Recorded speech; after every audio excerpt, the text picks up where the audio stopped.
disciple transforming. Apa kabar saudara? Luar biasa ya, pagi hari yang indah dan nyaman sekali untuk ada di tengah-tengah saudara. Dan saya percaya dengan hadirnya Tuhan di tengah-tengah kita, biar setiap kebenaran yang kita terima bisa menjadi kebenaran yang memerdekakan. Saya berdoa Anda dalam keadaan yang baik dan semakin baik. Dan berkenan dengan firman Tuhan hari ini, jika Anda tipe orang yang suka mencatat firman Tuhan atau menuliskannya, saya memberi judul hari ini bijak berelasi. 2B ya, bijak berelasi. Sebuah perenungan yang saya ingin bagikan dari Kejadian pasal yang ketiga, supaya dalam kehidupan kita sebagai orang percaya, orang Kristen, kita menggenapi yang Tuhan inginkan dalam hubungan yang kita jalani. Kita menjadi lebih tajam lewat hubungan ini, menjadi berkualitas, naik kualitasnya, bukan runtuh oleh karena kekecewaan. Bukan runtuh, bukan habis oleh karena pahit hati. Bukan karena luka, tapi karena kita bisa menjadi orang yang bertumbuh semakin hari makin lebih baik. Karena itu bijak berelasi menjadi bagian yang saya rasa kita perlu perhatikan bersama-sama. Mari kita membuka dalam Kejadian pasal yang ketiga. Kita akan melihat ayat yang ke-8 sampai ayat yang ke-12. Merupakan ayat-ayat yang terjadi setelah manusia mengambil keputusan untuk memakan buah yang Tuhan larang. Demikian ayat-ayatnya saya bacakan. Ketika mereka Adam dan Hawa mendengar bunyi langkah Tuhan Allah yang berjalan-jalan dalam taman itu pada waktu hari sejuk, bersembunyilah manusia dan istrinya itu terhadap Tuhan Allah di antara pohon-pohonan dalam taman. Tetapi Tuhan Allah memanggil manusia itu dan berfirman kepadanya, "Di manakah engkau?" Firman ayat yang ke-10, ia menjawab, "Ketika aku mendengar bahwa engkau ada dalam taman ini, aku menjadi takut." Anda perlu garis bawahi kata ini, aku menjadi takut. Karena aku telanjang, sebab itu aku bersembunyi. Firman Tuhan, siapakah yang memberitahukan kepadamu bahwa engkau telanjang? Apakah engkau makan dari buah pohon yang kularang engkau makan itu? Manusia itu menjawab, perempuan yang kau tempatkan di sisiku, dialah yang memberi dari buah pohon itu kepadaku, maka ku makan. Jelas sekali ya, diberikan, tapi yang memakan adalah tindakan dari Adam sendiri, bukan dipaksakan ya saudara. Nah, Bapak Ibu Saudara sekalian, saya ingin kita menarik kembali pembicaraan di ayat yang ke-10. Karena dari ayat yang 10 ini, di perkataan Adam itu sangat baik sekali. Sebuah perkataan yang jujur, kalau dia berkata, aku menjadi takut. Ini yang saya sebut sebagai pembicaraan yang dalam. Saya dan Anda, kita hari ini berkenalan dari kejauhan. Tapi Anda dalam Connect Group, Anda bisa mengenal lebih dekat. Dan pembicaraan orang-orang yang dekat tentu menjadi pembicaraan yang semakin dalam levelnya. Dari basa-basi, berkenalan, kemudian menjadi orang yang mulai merasa lebih nyaman, lalu masuk pembicaraan yang dalam. Topiknya dari topik luar, hobi, kesukaan, pekerjaan, bla bla bla bla bla, menjadi topik yang muncul menjadi lebih personal. Karena rasa nyaman tuh. Yaitu hal-hal yang seperti ketakutan, seperti penyesalan, kekhawatiran, kekecewaan, luka di hati, melihat masa depan seperti apa dan lain sebagainya. Apa yang diutarakan Adam itu adalah pembicaraan yang dalam kepada Tuhan. Hanya orang-orang yang mengenal yang diajak bicara membuat dia berani masuk kepada pembicaraan yang dalam ini. Kalau tidak, orang hanya bicara soal basa-basi mulu. Nah, saya ingin setiap kita tahu dan saya rasa kita bukan tak punya pengalaman. Pasti punya pengalaman kita bercerita tentang masalah kita, pergumulan kita. Atau kita mendengar orang bercerita tentang hal-hal tersebut kepada diri sendiri, pada diri kita. Nah, hanya pertanyaannya pada saat kita diajak bicara yang dalam, apakah kita itu bisa benar-benar mengikuti galian kedalaman itu. Karena terkadang orang berkata, Iya, aku lagi takut tentang situasi tertentu. Wah, aku kecewa karena ada kejadian begini dan begitu. Dia yang melakukannya. Terkadang pada saat orang membawa kita masuk ke dalam hubungan yang dalam, kita itu mendangkalkannya dengan mengentengkan. Dengan berkata, gitu aja tersinggung. Gitu aja marah. Bagi orang-orang tertentu, respon gitu aja kok marah. Gitu aja luka. Itu berguna.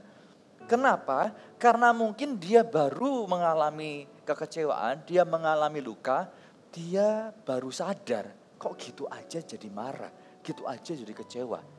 Tapi bagi beberapa orang tertentu, dia telah seringkali berkata kepada diri sendiri, kamu gitu sendiri kok marah, kok kamu mudah tersinggung. Dia loh nggak menyebut nama, belum tentu tentang kisahmu, tapi kenapa kamu menjadi marah? Dia telah mengutarakan kepada diri sendiri nasihat-nasihat itu, tapi selalu gagal karena itu dia memilih mengutarakannya kepada Anda. Dan kita gagal karena kita mengentengkannya tadi. Nah, dari apa yang diutarakan oleh Adam, lalu respon Tuhan di ayat yang ke-11, kita bisa melihat bahwa Tuhan itu mengerti Adam itu bicara ke level sebuah kedalaman hubungan. Ketakutannya. Karena itu Tuhan memberikan respon ayat 11 firman-Nya, siapakah yang memberitahukan kepadamu bahwa engkau telanjang? Tanda tanya. Apakah engkau makan dari buah pohon yang kularang kau makan itu? Tanda tanya lagi. Tuhan bentuknya merespon dengan bertanya. Bukan mereaktif lalu muntap atau emosi atau marah-marah. Atau menghakimi dan menyalahkan. Bukan, tapi dengan bertanya. Ini bukan drama yang Tuhan lakukan. Tetapi memang karakter pribadi dari Tuhan itu lemah lembut. Sehingga pada saat orang mengutarakan sebuah kedalaman hubungan, kondisi, yaitu rasa takut. Tuhan meresponi dengan bertanya. Bukan karena Tuhan gak tahu, Tuhan ya tahu bahwa telah dimakan buah terlarang itu. Tetapi pertanyaan di ayat 11 itu tujuannya adalah menolong Adam supaya dari ketakutan yang ia utarakan bertemu dengan rasa aman. Bahwa meskipun aku takut, aku mengutarakan kepada Tuhan, ternyata Tuhan itu tak langsung menghakimi, menyela, menuduh, menghakimi. Tapi ternyata menggali lebih dalam, mengikuti apa yang aku lakukan. Seandainya kehidupan kita itu bisa melakukan yang seperti ini, saya rasa Anda akan semakin ditemukan orang sebagai orang yang bisa dipercayai. Karena setiap kali berbicara kepada Anda akan ditemukan mereka sebagai orang yang bisa menghargai kepercayaan tersebut. Bukan sedikit-sedikit menghina, bukan sedikit-sedikit mengolok, bukan sedikit-sedikit mengecap atau memberi label. Dari hal ini saya mendorong saudara, mari ikuti jejak Tuhan dengan ingin cari tahu sebelum membuat kesimpulan terlebih dahulu. Nah, itu dari sisi kita belajar kepada sikap Tuhan. Sisi lain yang kita tak bisa pungkiri adalah namanya manusia itu tempat kesalahan, saudara. Pada saat kita sudah berespon dengan benar, jadi Adam atau orang lain bercerita tentang sakit hatinya, tentang lukanya. Kita berespon dengan benar, kita berespon dengan baik, seperti yang Tuhan lakukan. Jangan kaget karena manusia tempatnya kesalahan. Ada orang-orang yang menghargai, ada orang-orang yang menggunakan kesempatan itu untuk kepentingannya sendiri. Memanfaatkan setiap peluang di tengah kesempitan untuk bisa melempar kesalahan, lempar tanggung jawab. Sayangnya itu dilakukan oleh Adam. Ayat yang ke-12 dikatakan, ini adalah respon Adam yang saya sangat sayangkan sekali. Dia berkata seperti ini, manusia itu menjawab, perempuan yang kau tempatkan di sisiku, dialah yang memberi dari buah pohon itu kepadaku, maka ku makan. Perempuan yang kau tempatkan di sisiku. Saya gak bisa bayangkan hari itu di tengah ia takut, lalu datang kepada Tuhan, Tuhan membuka diri, karena dia hatinya salah. Dia justru mengkambing hitamkan Hawa dan mengkambing hitamkan Tuhan. Kesempatan, lempar tanggung jawab. Kata perempuan, kalau kita melihat di dalam Kejadian pasal yang kedua, ayat yang ke-20 sampai 23, kita buka saja ya, Kejadian 2. ayat 20 sampai 23 kita bisa memberitahu ada beda intensitasnya, ada beda ekspresinya antara ayat Kejadian 2 dengan Kejadian 3 tadi. Ayat 20 contohnya. Manusia itu memberi nama kepada segala ternak, kepada burung-burung di udara, dan kepada segala binatang hutan. Tapi baginya sendiri ia tidak menjumpai penolong yang sepadan. Jadi Adam itu disuruh Tuhan untuk memberi nama kepada hewan-hewan. Ayat 21. Lalu Tuhan Allah membuat manusia itu tidurnya, dan ketika ia tidur, Tuhan Allah mengambil salah satu rusuk daripadanya, lalu menutup tempat itu dengan daging. Dari rusuk yang diambil Tuhan Allah dari manusia itu dibangunannya lah seorang perempuan, lalu dibawanya kepada manusia itu. Ayat 23 mari kita baca bersama-sama ya. 2, 3. Lalu berkatalah manusia itu, inilah dia tulang dari tulangku dan daging dari dagingku. Ia akan dinamai perempuan sebab ia diambil dari laki-laki. Tuhan memberi tugas kepada Adam memberi nama hewan-hewan dan burung di udara. Itu melibatkan sebuah usaha untuk mencari burungnya sedang di mana dan kira-kira nama terbaiknya apa. Di tengah ia melakukan semua tugas dengan kreativitasnya, ia merasa ada sesuatu yang kurang karena tidak menemukan penolong yang sepadan. Lalu Tuhan mengambil tindakan operasi yang pertama dan menjadikan Hawa. Pada saat Adam akhirnya bangun, dilihatnya Hawa, dia menunjukkan ekspresi yang begitu luar biasa, sukacita yang begitu hebat. Ini dia, tulang dari tulangku, daging dari dagingku. Lalu muncul identitas yang terbaik, sebutan untuk Hawa, yaitu perempuan. Kata perempuan itu pertama kali muncul sebagai bentuk ekspresi penuh cinta, puas, rasa begitu melegakan karena ada pasangan yang sepadan, perempuan. Itu Kejadian pasal kedua. Tetapi di pasal ketiga, perempuan yang sebetulnya muncul sebagai bentuk identitas nama yang penuh cinta, ternyata di pasal ketiga dibanting, saudara, sebagai kambing hitamnya. Saya tidak tahu bagaimana kondisi perasaan Hawa. Kagetnya kayak apa? Semula disayang, pada waktu diberi buah kok diam saja, waktu dimakan ya diam saja. Kenapa waktu bertemu Tuhan baru menyalahkan? Kenapa tidak menyalahkan dari awal? Tapi menyalahkan justru di depan Tuhan yang membuat dia terkejut-kejut. Tak heran kalau kita melihat pernikahan Adam dan Hawa, saudara, pernikahan yang penuh luka ini belum tentu sembuh loh. Sembuh kepada Tuhan iya. Kenapa sembuh hubungan mereka kepada Tuhan? Karena Tuhan itu tidak melabel kesalahan mereka. Tuhan mengganti cawat daun ara dengan cawat dari kulit binatang. Mereka merasa dipulihkan dan diterima. Kemudian pasal 4 dari kitab Kejadian kita melihat bagaimana ternyata pada saat mereka berkeluarga Tuhan memberi keturunan. Bapak Ibu, kalau kita hari ini setelah orang menikah kemudian hamil pergi ke dokter, dokter itu membantu proses persalinan kan? Atau bidan. Zaman itu gak ada. Hawa itu lahiran sendiri. Tapi Kain namanya disematkan pada anaknya karena Hawa menyadari ini lahir karena Tuhan yang memberkati. Ini lahir karena Tuhan yang menolong. Pada waktu dia kesakitan, tidak tahu ini bukaan berapa. Tidak tahu harus bernafas seperti apa. Tuhan menolong. Entah Tuhan mendampingi, entah Tuhan memberi hikmat, saya tak tahu, kita tak tahu. Tapi Tuhan memberi pertolongan sehingga kelahirannya berjalan dengan baik dan normal. Yang paham katakan amin. Jadi hubungan mereka dengan Tuhan itu pulih. Tapi hubungan antara Adam dan Hawa tak tentu pulih. Kenapa saya katakan demikian? Karena mereka hanya punya 2 anak. Jumlah yang sangat sedikit di dalam dunia, 4 orang. Tapi mereka itu ternyata sebagai suami dan istri, anak-anaknya tak bisa rukun, tak bisa akur. Minimal dari sisi Kain tidak bisa melihat bahwa apa yang dilakukan adiknya menjadi contoh yang bisa ia pelajari.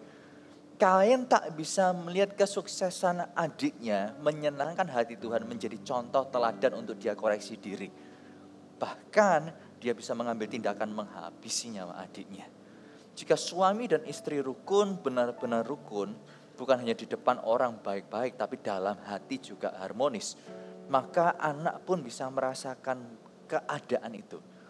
Makanya tak heran orang berkata, kado terbaik dari orang tua kepada anak adalah harmonisasi mereka. Keharmonisan orang tua. Adam dan Hawa itu ada luka. Dan lukanya memang di pasal ketiga itu yang tercatat. Perempuan yang kau berikan.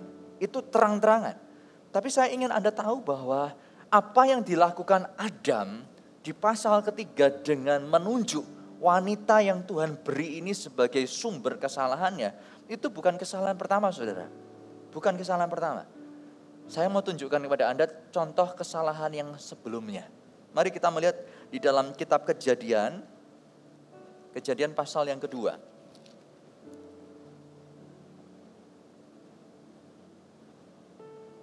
Kejadian pasal yang kedua, ayat yang ke-15. Kejadian 2 ayat 15 berkata, Tuhan Allah mengambil manusia itu dan menempatkannya dalam Taman Eden. Untuk apa, saudara? Mengusahakan dan memelihara taman itu.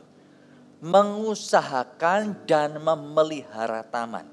Mengusahakan dan memelihara taman itu artinya mengembangkan, mengelola, dan menjaga atau merawat. Di dalam Taman Eden, akhirnya kita tahu kan kedatangan ular. Ular itu bukan hewan taman, tapi hewan hutan. Jika Adam itu menjadi pria yang bertanggung jawab dan kehidupannya dengan tanggung jawab dari Tuhan tersebut dan tetap bertanggung jawab, dia tidak teledor, maka pada saat ada binatang hutan masuk, dia pasti mengusirnya. Tapi itu tidak terjadi. Saat ular masuk taman, dia diam aja. Diam pertama kali, diam 2 kali, diam 3 kali. Akhirnya hadirlah Hawa di sana. Hawa mulai kecipratan kesalahan dari Adam.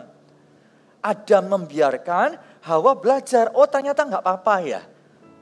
Taman itu harusnya dikelola, tapi ternyata kalau ada sesekali ada kerusakan, ada hal-hal yang sedikit menyimpang dari firman Tuhan, selama itu tidak merugikan orang nggak apa-apa ya. Oh ada binatang hutan ini ular namanya masuk ke taman tuh nggak apa-apa ya.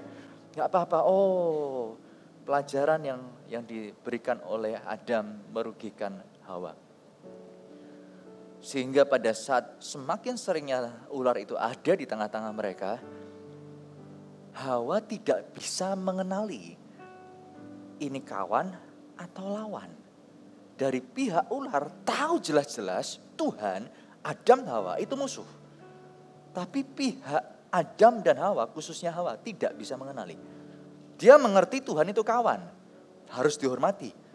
Tapi ular yang harusnya lawan dan harusnya dikeluarkan dari taman, malah diterima, malah berbincang-bincang. Menjadi sumber inspirasi lagi. Bahwa Allah tak menginginkan mereka berdua jadi seperti Tuhan. Dan itu diterima oleh Hawa.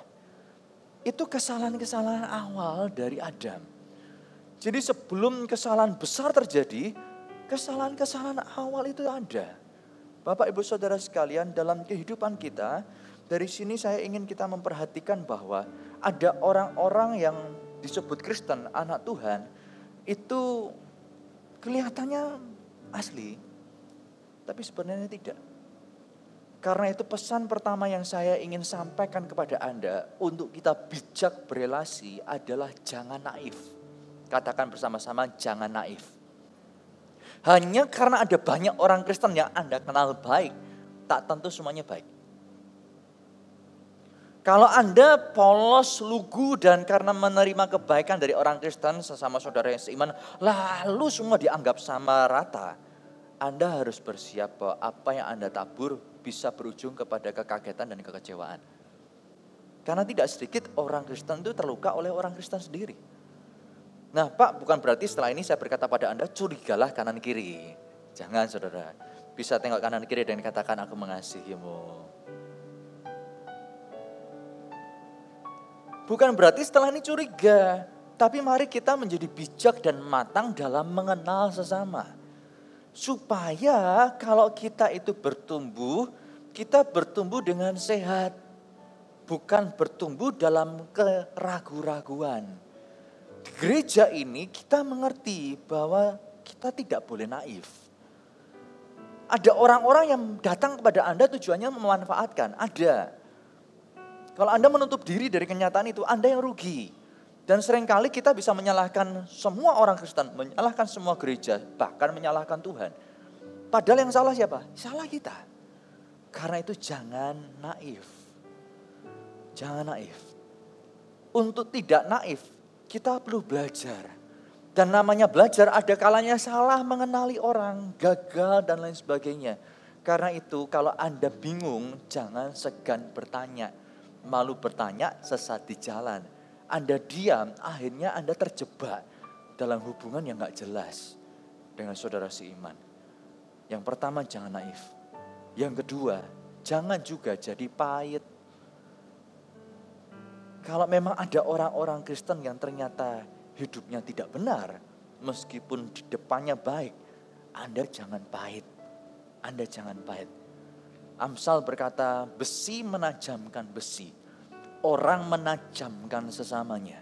Goal Tuhan dalam kehidupan Anda dan saya sebagai keluarga rohani saat kita itu berelasi bukan menjadi remuk, bukan menjadi kecewa dan terluka. Kalau terluka pun berlatih untuk menjadi cepat sembuh. Tapi tujuan Tuhan lewat kita bersosialisasi, bertumbuh dalam jemaat adalah untuk kita semakin tajam, semakin lebih baik. Lebih baik belajar di rumah Allah daripada belajar di dunia. Sebab dalam rumah Allah ada didikan dan ada nasihat. Meskipun ada teguran, di luar sana belum tentu ada kasih. Di gereja ini yang kami ajarkan kepada Anda dan kami ajak mari bersama-sama kita bertumbuh. Kita maju. Menggenapi apa yang Tuhan inginkan. Yaitu lewat relasi Anda dan saya. Kita sebagai keluarga Allah di kelompok-kelompok kecil. Dalam kesempatan kita di Connect Group. Mari kita menjadi orang-orang yang tidak pahit. Kalau ada hal-hal yang kita perlu tanyakan kepada pemimpin karena memang bingung, tanyakan. Yang seperti ini benar atau enggak? Suatu kali ada seorang hamba Tuhan, dia datang kepada seorang jemaatnya dan berkata, tadi malam saya bermimpi, saya didatangi seekor hewan. Ternyata, anggap aja misalnya itu katak ya saudara. Katak, saya didatangi katak. Saya setelah itu bangun dan bertanya, Tuhan, apa maksudnya Tuhan memberi saya mimpi didatangi seekor katak? Lalu dia berkata kepada jemaat tersebut, kamu tahu waktu saya bertanya apa yang Tuhan jawab? Tuhan jawab, untuk kebutuhanmu datanglah kepada jemaat yang bekerja, yang hubungannya dengan katak. Di jemaat itu yang bekerja hubungannya dengan katak cuma satu saudara. Didatangi. Dan jemaat itu bertanya, kok saya gak damai sejahtera ya meskipun dia pendeta. Apa yang dia utarakan gak sehat kelihatannya. Kalau saya salah, lebih baik saya salah bukan karena saya bodoh. Saya salah itu karena memang saya sudah dikonfirmasi, tapi memang saya salah. Karena itu dia mencari konfirmasi, dia mencari seniornya, pendeta gembala sidang kami. Dan menceritakan, saya didatangi hamba Tuhan ini. Dia bercerita tentang mimpinya dan menceritakan kebutuhannya. Lalu ini kata Tuhan bagi dirinya dan disampaikan kepada saya. Sayalah yang dimaksud dengan orang tersebut. Menurut Bapak apa yang harus saya perbuat? Lalu diberikanlah nasihat. Singkat cerita, lewat kejadian itu jemaat ini terluput dari cara orang memanipulasi. Terluput. Dia semakin bertumbuh dan setiap ada hal-hal yang membingungkan, tak segan dia bertanya untuk mencari konfirmasi. Karena domba membutuhkan gembala. Dan pada saat gembala mengarahkan, dia tahu aku melangkah dengan konfirmasi. Tidak, dan tidak. Kalau ternyata harus ya. Firman Tuhan berkata ada 2 sampai 3 orang saksi yang akan meneguhkan. Nah, Bapak Ibu Saudara sekalian, jadi yang pertama bijak berelasi itu adalah jangan naif. Katakan bersama-sama, jangan naif. Yang kedua, jangan pahit. Jangan pahit. Karena goal Tuhan kalau kita itu berelasi adalah menjadi lebih tajam, kualitas kehidupan kita naik, dan kita bertumbuh dalam hubungan yang sehat. Nah di sisi lain, kalau Anda adalah sisi orang yang oke, Pak, saya menerima nasihat ini.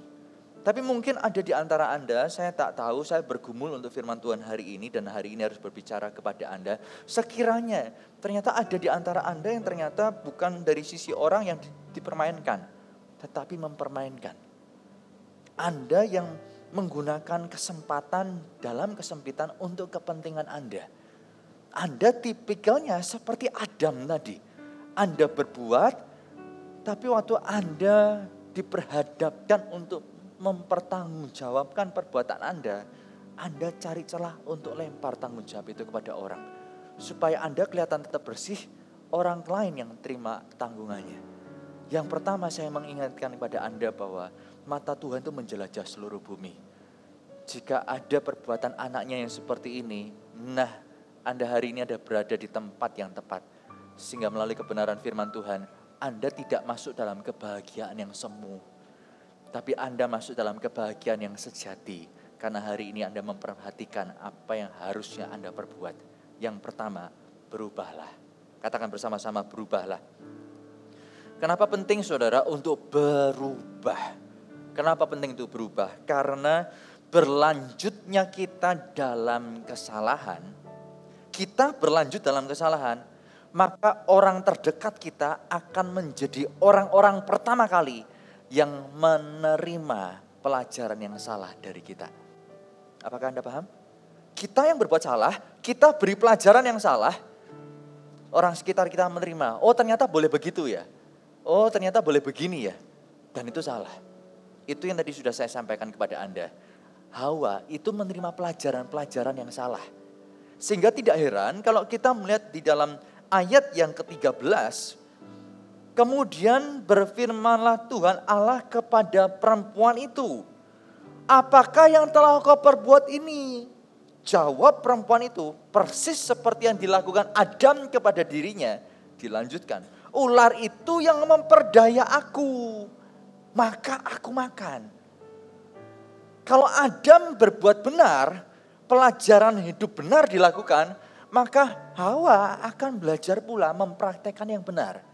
Tetapi karena yang dipraktekannya adalah lempar tanggung jawab ke orang lain, Hawa pun melempar tanggung jawab itu kepada ular. Meskipun ada pengakuan di belakangnya, maka aku makan. Kita hidup bukan hanya untuk diri kita sendiri. Kalau Anda merasa, Pak, saya bukan orang yang kenal banyak relasi. Tapi minimal Anda ada dalam keluarga. Keluarga Anda seperti apa, bahagia atau tidak bisa ditutup mata, ada kontribusi kita semua. Dalam pernikahan suami dan istri, firman-Nya berkata mereka bukan lagi dua, tapi satu. Sebab laki-laki akan meninggalkan suaminya, akan meninggalkan orang tuanya dan bersatu dengan istrinya. Dan mereka akan disebut sebagai satu daging. Dua jadi satu. Apa yang dilakukan dalam pernikahan itu pasti ada kontribusi berdua. Entah yang dilakukan baik atau buruk. Dan yang paling jelas merugikan adalah Kisah Rasul pasal yang ke-5. Bagaimana Ananias dan Safira saling memberi kontribusi dalam kebohongan. Rugi semua mereka. Rugi semua. Orang berkata, Pak, di meja konseling, di ruang konseling, tidak sedikit orang berkata, kalau Pak saya selingkuh, itu pasangan saya selingkuh, saya bingung. Kenapa kok pasangan saya bisa selingkuh? Padahal saya baik. Saya melakukan tanggung jawab saya sebagai pasangan. Nah Bapak Ibu Saudara sekalian, dari mana kontribusinya? Terkadang apa yang tidak kita lakukan, itulah yang salah. Anda pernah mendengar istilah dari soulmate menjadi roommate. Dari roommate menjadi roommate. Ya saudara paham ya? Pertama itu soulmate, pasangan hidup. Dari pasangan hidup hanya jadi fungsi peran. Ya kamu suami, aku istri, ya sudah kita jalani. Penting rumah tangga ini jalan, kita jalankan fungsinya. Semuanya baik-baik, gak perlu berpisah, gak perlu apa-apa. Gak ada kata pisah di tengah-tengah kita. Pernikahan berjalan, tapi bukan lagi jadi soulmate. Kalau ini lebih dingin lagi, hanya jadi teman satu ruang. Dari satu rumah jadi satu ruang dan tidak terjadi apa-apa. Tidak sedikit orang dalam pernikahannya itu diam dan bertahun-tahun tak bicara. Hanya bicara di depan orang saja. Kalau ada pihak ketiga, ada tamu baru ngobrol. Kalau enggak, diam saja. Itu tidak enak, tidak menyenangkan. Nah, apa yang terjadi selalu ada kontribusi berdua. Mungkin Anda berperan sebagai suami atau istri, tetapi Anda tidak mengenal pasangan dan memperlakukan pasangan sebagaimana mestinya dia. Kalau kita hanya menjalankan fungsi atau peran, semua orang bisa, saudara. Kita bisa hire orang untuk melakukan fungsi-fungsi tersebut. Tapi pada saat bicara soal hubungan, itu ada hati, ada perasaan. Itulah yang tidak bisa dilakukan oleh karyawan atau anak buah atau bos. Tak bisa. Tak bisa digantikan oleh pihak lain selain anggota keluarga itu sendiri. Karena itu kontribusi kita pada saat berdiam diri di area mengenal hati, hanya mengisi bagian fungsi. Itulah yang perlu kita evaluasi hari ini. Apakah kita ini masih hidup di dalam kasih? Atau hanya sebatas fungsi? Sehingga pada saat kita tahu ternyata ini baik di mata orang rumah yang tahu aslinya, mungkin Anda jadi berkat bagi banyak orang. Tapi bagi orang rumah, Anda sumber kepahitan. Pekerjaan di Amerika yang terberat setelah presiden yang nomor 1 adalah pendeta. Yang terberat nomor 2 ternyata adalah istri pendeta, saudara. Ini real. Dan Anda tahu, gereja setan mereka kan punya kitabnya ya. Yang nulis siapa, saudara? Anak misionaris. Anak misionaris. Papa mamanya cinta Tuhan, melayani begitu rupa. Anaknya kepahitan begitu dalam. Karena papa mamanya tidak ditemukan ada di rumah. Di masa pertumbuhan dia dari kecil sampai besar. Sibuk dengan pelayanan saja. Tanggung jawab bisa dilakukan, role mate. Tapi untuk soulmate bukan hanya tanggung jawab, tapi juga kasih, hati diperhatikan. Yang paham katakan amin. Karena itu kalau Anda ternyata lupa semuanya, Anda lempar tanggung jawab di sini dan sana, Anda memang aman, tapi semu. Dan mungkin gak untuk selamanya loh, saudara. Karena tetap apa yang kita tabur pasti kita tuai. Kita sudah jadi terlalu jauh dari namanya soulmate itu. Mari kembali, mari berubah. Pada saat kita kembali dan berubah, disitulah waktunya kita itu menata kembali, menyesuaikan kembali. Kalau pisau itu sudah tumpul, untuk diasah perlu ekstra usaha daripada yang rutin diasah. Pada saat Anda sudah lama meninggalkan yang benar, lalu Anda mendengar itu perlu dikerjakan lagi, dan itu serius karena bicara soal kasih, saya dorong Anda untuk mengupayakannya. Di kitab Wahyu, ada orang yang melakukan rutinitas agamawinya secara hebat, dan itu diakui Tuhan. Tapi di mata Allah tetap tidak ada nilainya, karena tidak ada kasih di sana. Tidak ada kasih. Berbicara berubah ini, saya mendorong Anda untuk melihat, kalau yang pertama alasan pentingnya adalah kalau kita menabur pelajaran yang salah, orang lain akan mempraktekkan kesalahan yang lebih buruk. Hal yang kedua, mengapa kita menganggap penting untuk berubah dari hari ini? Karena kita tahu bahwa kalau kita nggak berubah, resikonya bukan hanya merugikan orang lain, tapi diri sendiri. Mari kita melihat Amsal 29 ayat yang pertama. Amsal 29 ayat yang pertama dikatakan, siapa bersih tegang leher, walaupun telah mendapat teguran, akan sekonyong-konyong diremukkan. Ada orang dari zaman Salomo, itu tuh ditegur, tidak pernah mau dengar. Diingatkan, dan termasuk pagi hari ini Anda diingatkan kembali. Dan saya tak pernah tahu ini Anda diingatkan keberapa kali. Di waktu lalu, zaman manusia masih hidup sejak awal sampai hari ini, sudah banyak orang yang terima teguran, tapi tetap ngotot benar Orang yang demikian dikatakan akan sekonyong-konyong diremukkan tanpa dapat dipulihkan lagi. Dalam versi firman Allah yang hidup dikatakan orang yang sering diberi teguran tetapi tidak mau menerimanya akan dijatuhkan dengan mendadak. Tiba-tiba dan tidak akan pernah dipulihkan lagi. Tidak akan pernah pulih lagi. Dalam case-nya Adam dan Hawa, tindakan keras ini adalah keluar dari taman. Lalu taman dijaga oleh malaikat dengan pedang yang terus jaga sehingga mereka tidak bisa kembali lagi. Itu teguran yang sangat keras, saudara. Sangat keras. Berbicara perubahan, saya ingin Anda melihat flashback tanggal 23 April tahun 1985.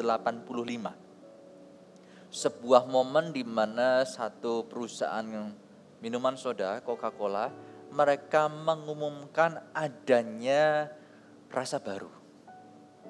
Jadi mereka mengadakan eksperimen dan mereka berkata ini soda ini lebih baik daripada yang lalu. Kemudian mereka menyebarkan, menjualnya, melakukan pemasaran dan lain sebagainya. Anda tahu ini kejadian real, saudara. Sejak Coca-Cola yang baru itu diedarkan, telepon perusahaan tidak pernah berhenti berdering. Karena ada lebih dari 400.000 orang itu mengajukan penolakan perubahan. Ada orang-orang yang berkata, Coca-Cola rasa baru itu enak. Tapi ternyata ada yang tidak setuju. Dan jumlahnya 400.000, saudara. 400.000. Coca-Cola sangat terkejut.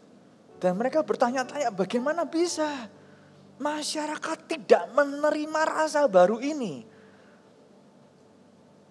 Dan keluhan yang diucapkan di telepon-telepon digambarkan seperti orang itu kehilangan orang yang dikasih, saudara. Jadi gara-gara Coca-Cola ini ganti rasa, yang telepon itu seperti maaf ya, seperti orang kehilangan orang dicintai, mati saudara, meninggal saudara. Itu bisa nangis-nangis di telepon, bisa sedih begitu rupa, padahal cuma ganti rasa. Menindaklanjuti apa yang terjadi di pasar, dari pihak perusahaan memutuskan oke, kita harus kembali ke rasa yang lama. Dengan memberi label klasik. Jenis ini Coca-Cola jenis klasik. Yang baru ada tapi jenis klasik itu ada. Nah, semua diedarkan dan berjalan semua prosesnya. Kemudian mereka mengadakan analisa. Sebetulnya setelah yang rasa baru itu diedarkan, apa sih yang membuat orang itu merasa kehilangan dari tes yang semula? Apa? Yang menarik ini, dan ini mengagetkan saudara. Ternyata sekian ratus ribu orang itu dihubungi dan rata-rata gak pernah minum Coca-Cola sama sekali. Jadi jangankan yang baru, yang lama pun gak pernah saudara. Loh Pak, lalu kalau mereka gak pernah merasakan yang lama dan yang baru, kenapa menolak? Karena bagi mereka berubah rasa itu tabu. Perubahan itu tabu. Pertanyaan saya, apakah berubah itu tabu bagi Anda? Anda merasa enggak lah, aku enggak mau berubah, sudah enak jadi begini. Nanti kalau aku enggak berubah, aku jadi remuk, ya sudahlah jalani namanya hidup. Namanya hidup seperti ini. Kalau Anda pengennya begitu, pada saat Anda remuk, Anda jangan cari orang. Karena Anda selama ditegur orang, dinasihati orang gak mau dengar. Anda nunggu Tuhan yang bertindak. Sehingga kalau Anda remuk, jangan cari orang. Cari Tuhan seperti semula. Anda hanya dengarkan Tuhan. Orang berkata, Pak saya ke gereja cari Tuhan saja, gak cari orang. Betul saudara, setengah 50% betul. Tapi masalahnya yang Anda lihat di gereja bukan Tuhan. Bukan Tuhan saja. Tapi manusia kan, di depan tadi Asher manusia, di sini manusia, dari worship leader, singer dan timnya, dan sampai pendetanya, sampai pemimpin Anda di Connect Group, sampai di mana-mana itu manusia semua.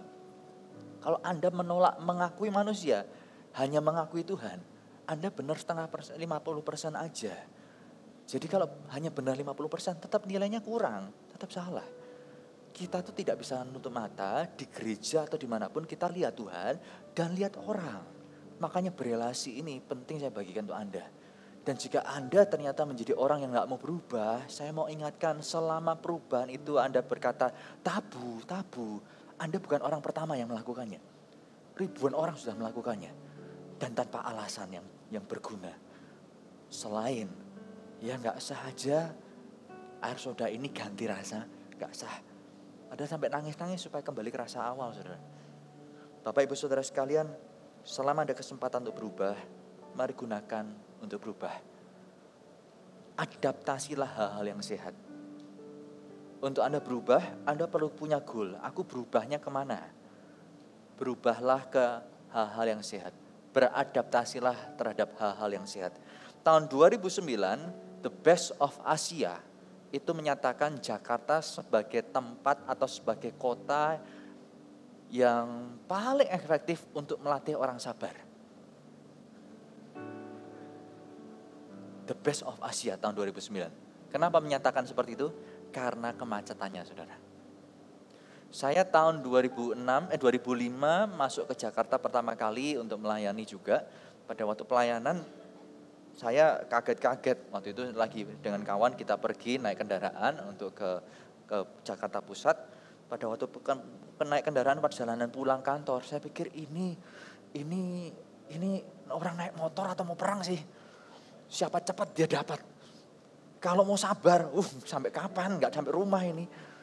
Nggak bisa, rel kereta aja diterjang-terjang.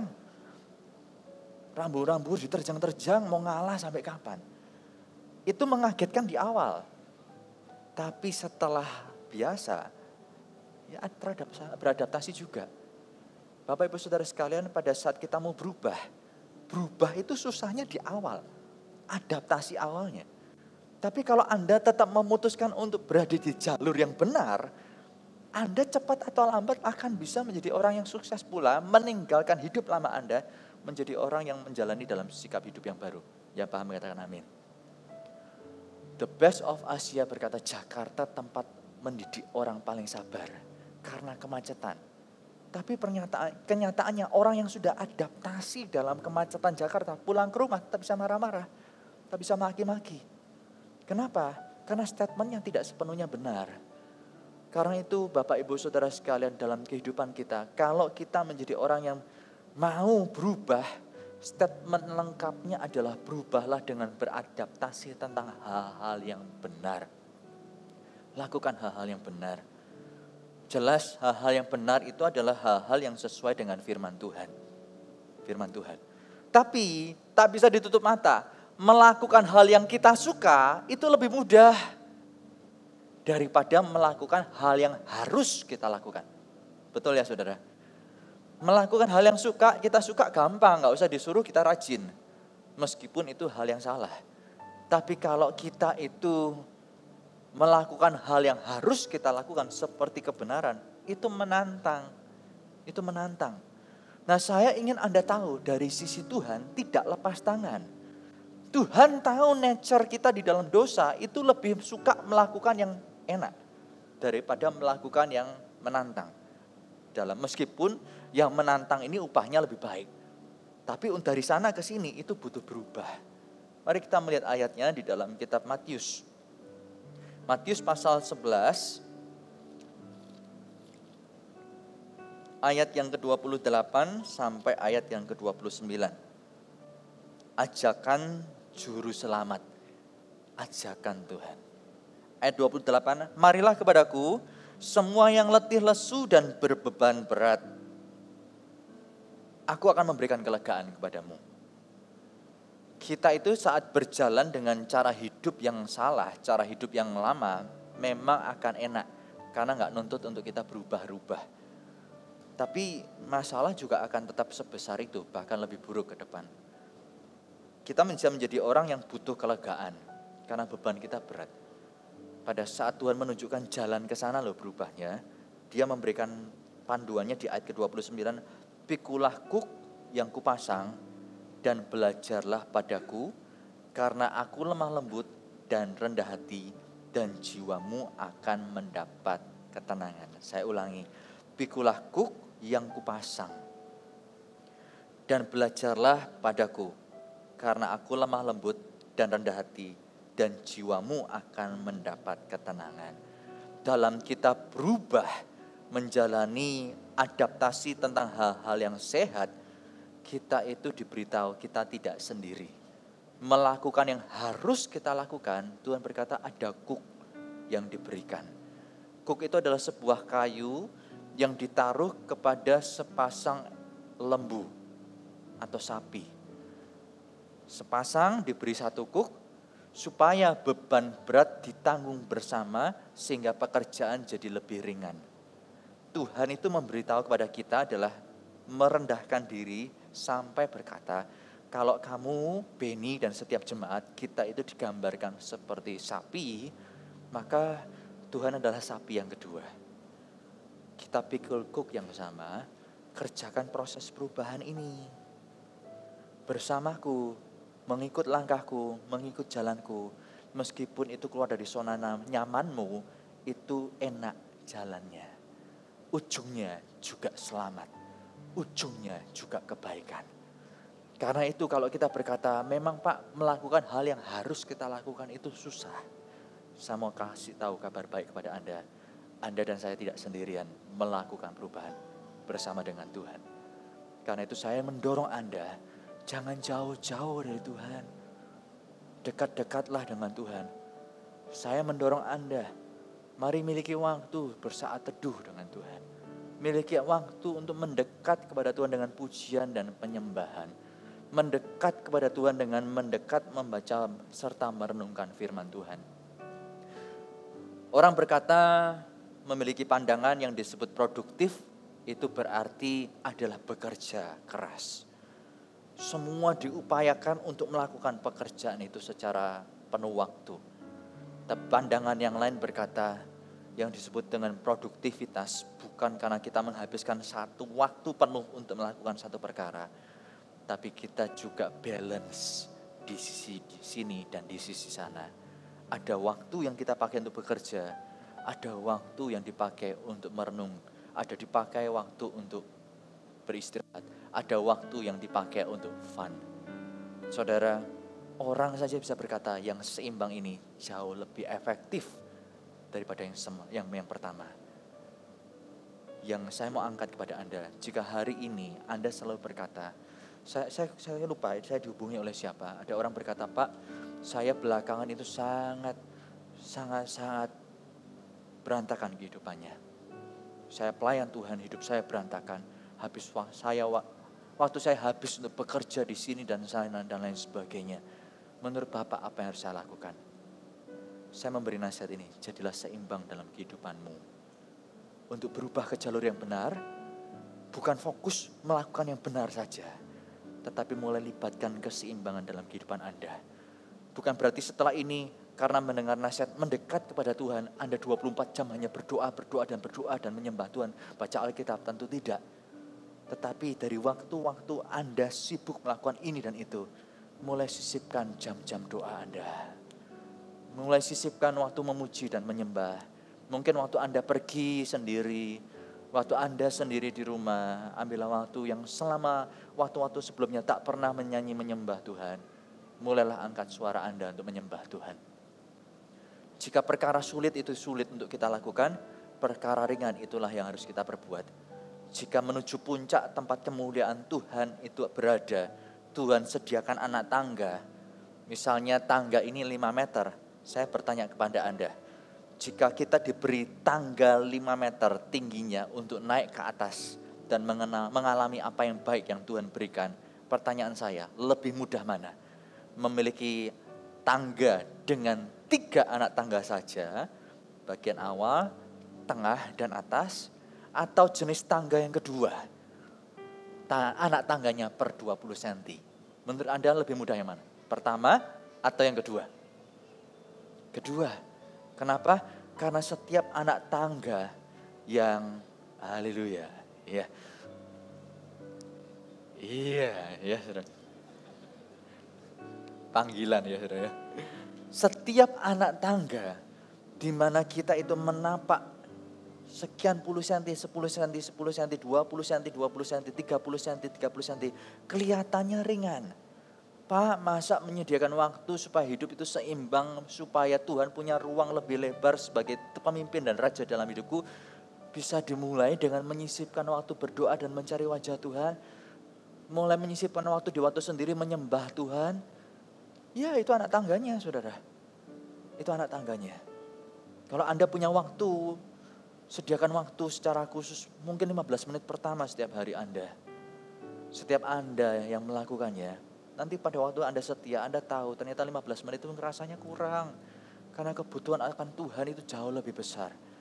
Dan pada saat Anda mengerjakan bersama dengan Tuhan, memikul kuk yang Dia beri, bersama-sama, kita tak akan pernah menyangka, ternyata pekerjaan besar sudah kita lakukan. Perubahan besar, yang semula kita berkata, gak mungkin aku bisa berubah, tabu untuk berubah. Tapi meskipun mulut berkata tabu, hatiku mau mendekat kepada Allah.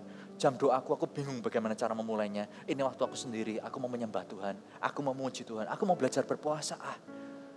Yang Anda lakukan 20 cm, 20 cm, 20 cm. Ternyata membuat Anda mampu untuk mengerjakan banyak perkara. Sehingga karena mendekat kepada Allah, Anda bisa melakukan perubahan yang besar. Saudara, yang pertama jangan naif. Yang kedua, jangan pahit hati. Bijaklah berelasi. Tapi selanjutnya bagi Anda yang ternyata terus hidup dalam kesalahan dan kesalahan, ingat, berubah Anda bisa lakukan. Amin. Sehingga kemuliaan yang Anda dengar dialami orang lain, dari Tuhan Anda juga bisa mengalaminya. Anda belajar sesuatu? Making disciples, transforming